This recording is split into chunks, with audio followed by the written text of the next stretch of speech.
Olá, quero abrir este comentário com uma frase de Benjamin Franklin. Ele disse que aqueles que abrem mão da liberdade essencial por um pouco de segurança temporária não merecem nem liberdade nem segurança. O fato é que a cada dia que passa fica mais claro que todo esse rebuliço em torno do vírus chinês não passa de uma presepada política odiosa, perversa, sórdida.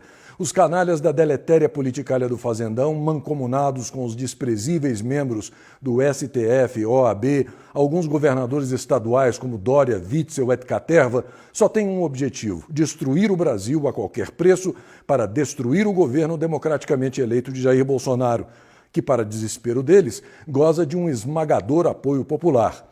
Em outras palavras, bastaria termos um presidente corrupto para que nada disso estivesse acontecendo.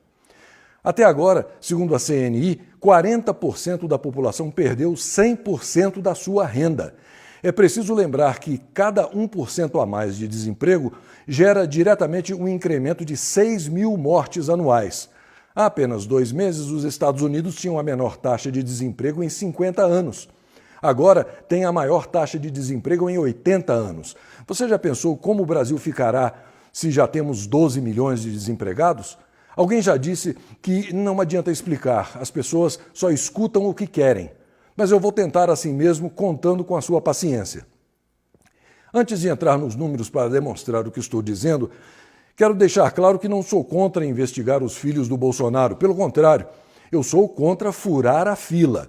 Primeiro é preciso investigar os filhos do cachaceiro vigarista, estuprador de cabras, depois o seu poste ensacador de vento e a filha dela, sem falar nos rufiões que compõem 3/4 do Congresso, Câmara e Senado e os abjetos elementos do Supremo Tribunal Federal. Sim, o Supremo também, porque, como disse um senador, abre aspas, o crime no Brasil é tão organizado que seu departamento jurídico é o STF, fecha aspas. Portanto, vamos obedecer à fila. Bom, depois desses parênteses, preciso que você preste atenção em alguns números para entender como o Brasil está indo rumo ao abismo com essa picaretagem de isolamento horizontal e lockdown, coisa que até o sem noção da OMS não defende mais, e diz que a Suécia, que não fechou nada, é o modelo a ser seguido. Para começo de conversa, um elemento estatístico que iguala os países que enfrentam a peste chinesa: o número de mortes por milhão de habitantes. No Brasil, esse número é em torno de 8, depois que as mortes começaram a ser verificadas detalhadamente. Porque uma coisa é a pessoa morrer de infarto com o vírus chinês e outra coisa é a pessoa morrer por causa do vírus chinês. Na Espanha, quase 390 por milhão. Na Itália, quase 350. Na França, mais de 240. Na Bélgica, são mais de 350 mortes por milhão de habitantes. No Reino Unido, quase 180. Na Alemanha, mais de 40. E o Brasil, com 7 ou 8 mortes por milhão de habitantes. Qual o pulo do gato para tantas restrições, tantas imposições, tantos adiamentos? Dinheiro público sem licitação, sendo gasto de qualquer jeito, com a roubalheira e as restrições sobre os cidadãos comendo soltas. Por isso é que se diz que, enquanto houver dinheiro público sem licitação, o pico da pandemia será adiado para o mês seguinte. Este gráfico ilustra bem o que eu estou dizendo.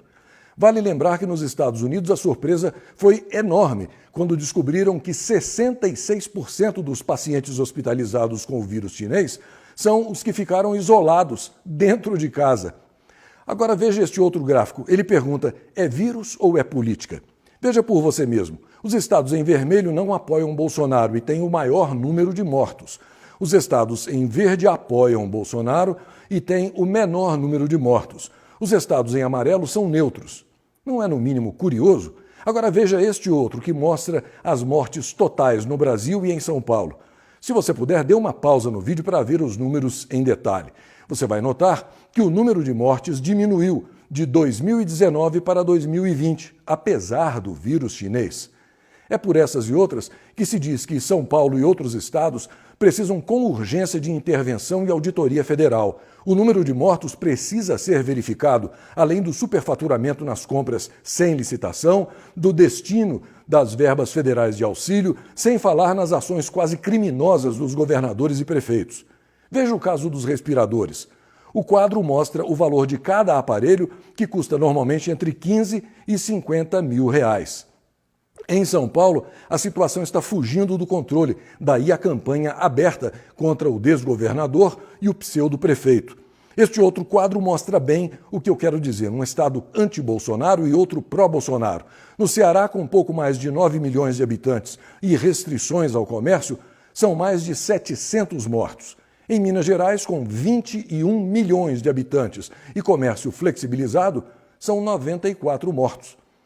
Antes de encerrar esse comentário, quero mostrar a você mais alguns números do Brasil que definem a empulhação dessa história de isolamento e lockdown. Vamos lá. O vírus chinês mata 8 pessoas por milhão de habitantes. A meningite mata 13 por milhão. A tuberculose mata 24 por milhão. Os afogamentos matam 30 por milhão. Os suicídios matam 61 por milhão. As doenças cardíacas matam 150 pessoas por milhão de habitantes. Os acidentes matam 204 pessoas por milhão de habitantes. Ou seja, você tem muito mais chances de morrer indo à farmácia comprar um remédio do que morrer de Covid-19. Se as máscaras, o álcool gel, as mãos lavadas com água e sabão, o distanciamento social funcionam, por que fechar o comércio e estrangular a economia? A verdade, pessoal, é a seguinte: o coronavírus nasceu na China, cresceu na Itália, fez pós na Espanha, doutorado nos Estados Unidos e virou político no Brasil. Você sabe por que vários países já superaram a peste chinesa? Porque neles todos se uniram para derrubar o vírus, não o presidente da República. Portanto, preste bem atenção em quem diz fique em casa. Certamente um dia essa mesma pessoa já disse Lula livre ou ele não. Pessoal, bom dia. Para quem não me conhece, eu me chamo Antônio. Eu estou aqui no estado de Pernambuco, na cidade de Chechel, no cemitério público aqui de Chechel. Como vocês podem ver, o carro da funerária. Eu vim para o sepultamento da minha irmã. Eu vim de Sergipe. A minha irmã ela deu entrada no hospital aqui em Chechel e daqui foi encaminhada para Palmares. Ela teve um AVC muito forte. A diabetes dela já tinha deixado ela cega. Ela tem 49 anos. Então a diabetes já tinha deixado ela cega. Ela não saía de casa para nada.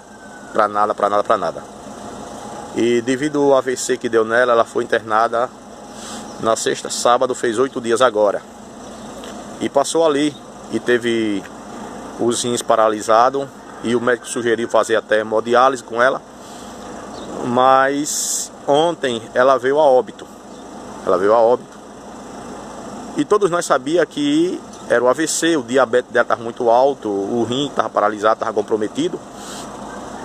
E quando o cunhado foi, que ele veio do Mato Grosso, ou seja, ele veio de Mossoró, na Paraíba, para ver a esposa, que ele saiu há um mês atrás, deixou ela bem. E quando ele chega, ele está no hospital, ele querendo ver, não deixaram ele ver, né, devido a essa pandemia, tudo bem. Mas ele chega ontem 10 horas no hospital aqui de Palmares, Pernambuco. E de 10 horas até 3 horas sem uma notícia da esposa, da minha irmã. Só que ela tinha falecido às 11 horas. E os médicos ocultaram isso dele. E quando ficou sabendo da morte, por uma pessoa de lá de dentro que ligou para uma pessoa fora, e essa pessoa ligou para os filhos, e o filho ligou para ele no hospital. Ele no hospital e não sabia. E pasme, ele foi até o médico falar com o médico se escondeu, não quis atendê-lo. Ficou se escondendo, ele persistiu. O médico disse, olha, eu não tenho culpa, infelizmente é o Ministério da Saúde que manda colocar. E pasme, colocou por Covid-19. Agora, eu fico observando a falta de respeito desse povo, eu vou usar a expressão urubus, por conta de dinheiro. Agora, a minha irmã não teve direito de ter um enterro digno, os filhos não pôde vir, apenas 10 pessoas para o sepultamento, do hospital direto para o cemitério, e a minha irmã não teve direito de ter um enterro digno, um velório. E nós não tivemos nem o direito de ver, porque o caixão veio lacrado, ela veio dentro de um saco. Isso é uma falta de respeito. E eu pergunto, onde estão as autoridades do Brasil? Onde estão as autoridades? Os prefeitos, os governadores, não só de Pernambuco, como Alagoas, Sergipe, esse cambuí de irresponsável, esse monte de urubu, por conta de dinheiro público, fica fazendo isso com as famílias, como se eles também não tivessem família. Cadê a justiça? Também para punir o médico, que ele na sua profissão, ele não devia fazer um negócio desse. Porque se uma pessoa fraudar um documento, vai preso por identidade e falsidade ideológica. E por que não cadeia para um médico que atesta uma coisa que não aconteceu? Cadê as autoridades responsáveis para tomar providência disso? Aí nós viemos aqui para o sepultamento, não teve velório, como vocês podem ver aí, entrou direto para o cemitério. E a família não vai poder nem ver pela última vez dentro do caixão, por conta que foi mandado colocar, e o médico falou com as palavras dele: eu não tenho culpa, foi o Ministério da Saúde que mandou colocar em todo mundo Covid-19. Aonde que nós vamos parar com isso? Até quando isso vai acontecer? Eu vou dizer uma coisa a vocês, que vocês façam esse vídeo circular por todo o Brasil.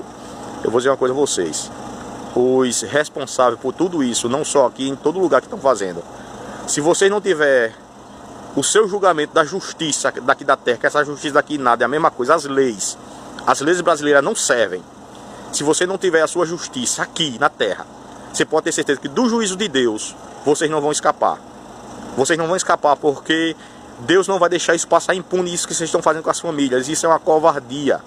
Então vocês se preparem, porque o juízo de Deus vai vir sobre a vida de cada um de vocês, e a mão de Deus vai pesar por tudo isso que você está fazendo com as famílias.